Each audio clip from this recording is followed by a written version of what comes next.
समस्या का हल, मेढक और नेवला की कहानी। कभी हम सब लोग अपनी लाइफ में कुछ चीजों से इतना परेशान हो जाते हैं कि हम लोगों को यह समझ नहीं आता है कि क्या करें। आज की कहानी भी कुछ ऐसे ही है। सोहन का अपनी वाइफ से ऑफिस में अपने बॉस से हमेशा लड़ाई होती रहती थी। उसको कुछ समझ नहीं आ रहा था कि क्या करे। फिर क्या था, उसके जान पहचान में एक महाराज जी थी जो कि बहुत ही ज्ञानी माने जाते थे। सोहन ने लिया कि अब वह महाराज जी से जाकर मिलेगा और कुछ दिन बाद वह महाराज जी के पास चला गया और उनसे अपनी समस्या बताया।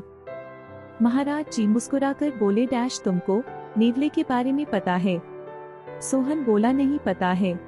महाराज जी बोले, नेवला बहुत ही छोटा होता है लेकिन कोबरा जैसे सांप उससे बहुत ही ज्यादा डरते हैं। जानते हैं क्यों? क्योंकि नेवला के पास सांप से भी ज्यादा जहर होता है और कई बार सांप के काटने पर भी नेवला को कुछ भी नहीं होता है।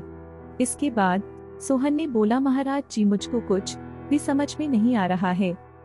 फिर महाराज जी ने बोला, तुमको पता है कि नहीं, जंगली इलाकों में बहुत ही जहरीले मेढक होते हैं। वो पैदाइशी ही जहरीले नहीं होते हैं, वो ऐसा खाना ही कहते हैं कि कुछ टाइम बाद वो ऐसी ही हो जाते हैं और सब लोग उनसे दूर ही रहना पसंद करते हैं। सोहन को कुछ समझ में नहीं आ रहा था। वह बहुत ही गुस्सा गया और बोला, मैंने आपको अपनी समस्या बताया और आप मुझको जानवरों के बारे में बता रहे हैं।